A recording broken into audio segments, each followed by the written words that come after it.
नमस्कार। हिमाचल बुलेटिन में आपका स्वागत है। पेश हैं आज के समाचार। मुख्यमंत्री श्री जयराम ठाकुर ने गत शाम नई दिल्ली में केंद्रीय शिक्षा मंत्री श्री धर्मेंद्र प्रधान से भेंट की। मुख्यमंत्री ने केंद्रीय मंत्री से राज्य में केंद्रीय विश्वविद्यालय के दोनों परिसरों में कार्य शीघ्र आरंभ करने का आग्रह किया। उन्होंने राज्य को राष्ट्रीय उच्चतर शिक्षा अभियान रूसा के तहत किश्त जल्द जारी करने का भी आग्रह किया। उन्होंने केंद्रीय मंत्री को शिक्षा के क्षेत्र में संचालित की जा रही अन्य योजनाओं की प्रगति से भी अवगत करवाया।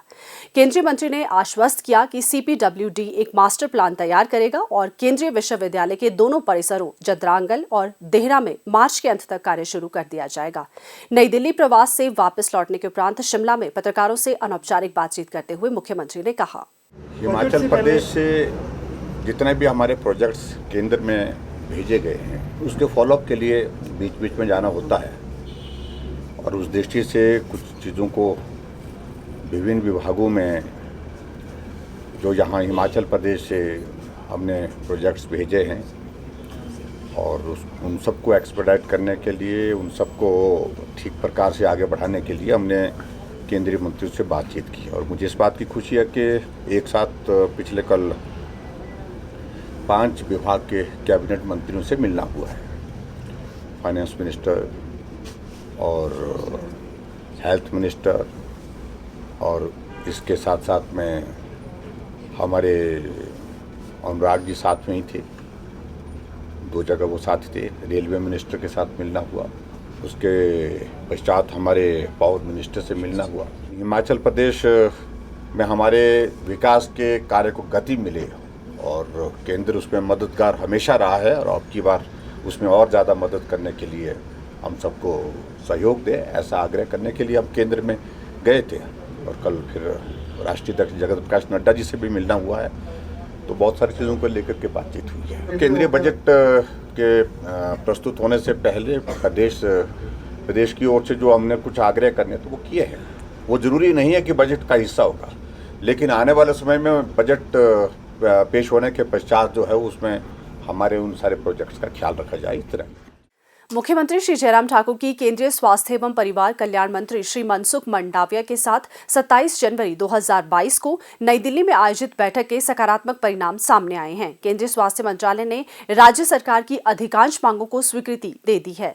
मंत्रालय इस बात पर सहमत हो गया है कि राज्य अब कोरोना महामारी से निपटने के लिए आवश्यक होने पर अस्थायी अस्पतालों के निर्माण के लिए प्री फैब्रिकेटेड संरचनाओं के स्थान पर ईंट और मोर्टार से निर्माण कर सकता है। उन्होंने कहा कि केंद्र सरकार के इस निर्णय से राज्य में स्थायी स्वास्थ्य ढांचा विकसित करने में मदद मिलेगी। केंद्रीय स्वास्थ्य मंत्रालय ने राज्य सरकार को ECRP 2 के तहत उपलब्ध फंड से अतिरिक्त 50 एम्बुलेंस खरीदने की अनुमति भी प्रदान की है।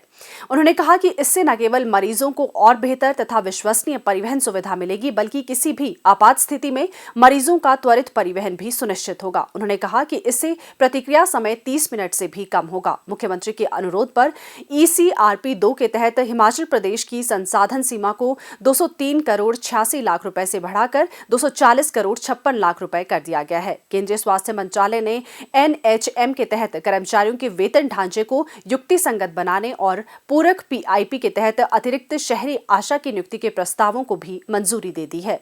उन्होंने कहा कि इससे राज्य में स्वास्थ्य व्यवस्था को मजबूत करने में काफी मदद मिलेगी। गत दिवस मुख्यमंत्री श्री जयराम ठाकुर ने केंद्रीय सूचना एवं प्रसारण तथा युवा कार्य एवं खेल मंत्री श्री अनुराग सिंह ठाकुर और मुख्य सचिव श्री राम सुभग सिंह के साथ केंद्रीय स्वास्थ्य मंत्री श्री मनसुख मंडाविया से मुलाकात कर इन मुद्दों को केंद्रीय स्वास्थ्य मंत्री के समक्ष प्रभावी ढंग से उठाया था। मुख्यमंत्री श्री जयराम ठाकुर ने भारत सरकार के गृह मंत्रालय की ओर से पहाड़ी राज्यों की श्रेणी में लगातार दूसरे वर्ष हिमाचल प्रदेश पुलिस को crime and criminal tracking network and systems का राष्ट्रीय पुरस्कार प्राप्त करने पर पुलिस विभाग को बधाई दी है। मुख्यमंत्री ने कहा कि CCTNS पुलिस थानों की कार्यप्रणाली की रीढ़ है और अपराध नियंत्रण के लिए आवश्यक है। उन्होंने कहा कि पुलिस महानिदेशक श्री संजय कुंडू के कुशल नेतृत्व में हिमाचल प्रदेश पुलिस ने अपराधों की निगरानी एवं नियंत्रण में अत्याधुनिक प्रौद्योगिकी का सर्वोत्कृष्ट उपयोग सुनिश्चित किया है। साथ ही प्रभावी पुलिस कार्यप्रणाली के दृष्टिगत राज्य में कई जनमित्र योजनाओं की भी पहल की है। उन्होंने इस परियोजना में सिस्टम इंटीग्रेटर की प्रभावी भूमिका के लिए टेक महिंद्रा को भी शुभकामनाएं दी है। मुख्यमंत्री श्री जयराम ठाकुर से आज शिमला में हिमाचल प्रदेश राज्य सहकारी विकास संघ के नवनियुक्त अध्यक्ष श्री कौल सिंह नेगी ने भेंट की और बतौर अध्यक्ष उनकी नियुक्ति पर मुख्यमंत्री का आभार व्यक्त किया। मुख्यमंत्री ने श्री कौल सिंह नेगी को बतौर अध्यक्ष उनके बेहतर कार्यकाल के लिए शुभकामनाएं दी। स्वास्थ्य एवं परिवार कल्याण विभाग द्वारा दोपहर 2 बजे जारी बुलेटिन के अनुसार प्रदेश में कोरोना संक्रमण की जांच के लिए आज 1620 लोगों के सैंपल लिए गए, जिनमें से 154 लोगों की रिपोर्ट नेगेटिव पाई गई है, जबकि 1450 लोगों की रिपोर्ट आना बाकी है। अभी तक 42,76,460 लोगों की जांच की जा चुकी है, जिनमें से 40,09,141 सैंपल की जांच नेगेटिव पाई गई है। प्रदेश में कुल 2,65,867 लोगों में कोरोना वायरस के संक्रमण की पुष्टि हुई है, जिनमें से 2,53,628 लोग इस बीमारी से ठीक हो चुके हैं और 8,259 व्यक्ति उपचाराधीन हैं।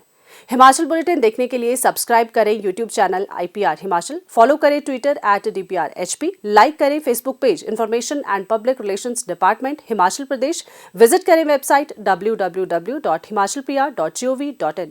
इस अंक में इतना ही। कल फिर होगी मुलाकात। दीजिए इजाजत। नमस्कार।